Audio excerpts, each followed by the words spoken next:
আসসালামু আলাইকুম, কি অবস্থা সবার? আশা করি সবাই অনেক ভালো আছেন। আলহামদুলিল্লাহ আমি অনেক ভালো আছি। Welcome to my new another blog আলামিন বিশ্বাস Facebook page and YouTube channel. তো আজকে আমাদের গ্রুপের রাইড, আজকের রাইড হচ্ছে 68তম রাইড।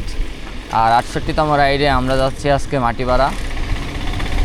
মাটিপাড়া হচ্ছে যাচ্ছি ওই আগের দিন আপনার বৈশাখের দিনে যে ব্লগটা করছিলাম, যে জায়গায় গিয়েছিলাম ওই রকম একটা জায়গায় যাচ্ছে আজকে, গ্রামের মধ্যে, গ্রামীণ একটা পরিবেশে।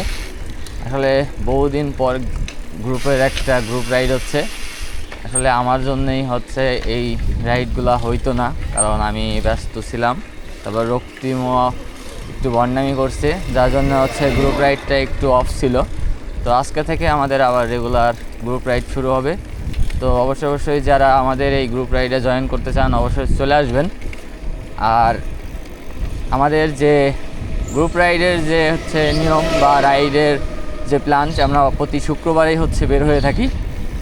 দেখা যায় যে অনেক সময় শীতকালে হচ্ছে দিন ছোট, ওই সময় টাইমটা একটু লেটে হয়।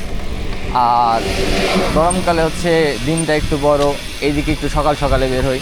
তো আজকে যদিও একটু লেট হয়ে গেছে, কারণ আমাদের টাইমটা ছিল হচ্ছে 6:45 রাইড শুরু হওয়ার, কিন্তু এর আগে দেওয়া উচিত ছিল। আসলে আমার সবারই তো ঘুম ভাঙার লাগবে, এই জন্য হচ্ছে একটু দেরি করেই দিচ্ছি। তো যাই হোক, বিষয় না, সবাই আমাদের এই রাইডে, সাইকেল আওয়ার রাজবাড়ি গ্রুপের রাইডে সবাই জয়েন হবেন।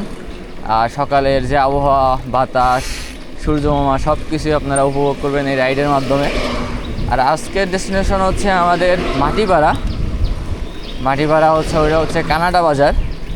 তো অবশ্যই সবাই আমার পেজটা ফলো দিয়ে দিবেন, ইউটিউব চ্যানেলে সবাই সাবস্ক্রাইব করে দিবেন। তো বেশি কথা না বাড়িয়ে তো চলেন আমরা একটু রাইড শেয়ার করি আর হচ্ছে ঘুরে আসি। আর ভিডিওটা অবশ্যই, আজকে আমাদের রাইডার সংখ্যা হচ্ছে 12 জন। আর আমরা অলরেডি মাটিপাড়ায় চলে আসছি। আমাদের ওই জায়গাটায় যাইতে হচ্ছে আর সর্বোচ্চ 2 থেকে 3 মিনিট সময় লাগবে। কিন্তু একটা জিনিস খারাপ লাগতেছে, সেটা হচ্ছে এই রাস্তাটা অনেক খারাপ। আমি অনেক আগে আসছিলাম, তখনও এই ভাঙাচোরাই দেখছিলাম, কিন্তু এখনও সেই একই অবস্থায় আছে।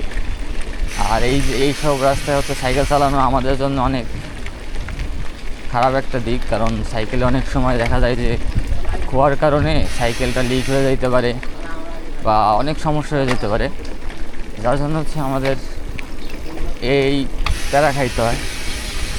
আর যদি প্লেন রাস্তা থাকে বা ঢালাই রাস্তা থাকে, তাহলে আমাদের জন্য আরও সুবিধা হয়, কোনো ঝামেলা হয় না।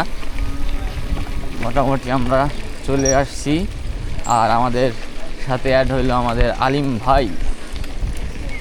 আসসালামু আলাইকুম ভাই, ভালো আছেন? বাইসে টেসে আছেন তাইলে?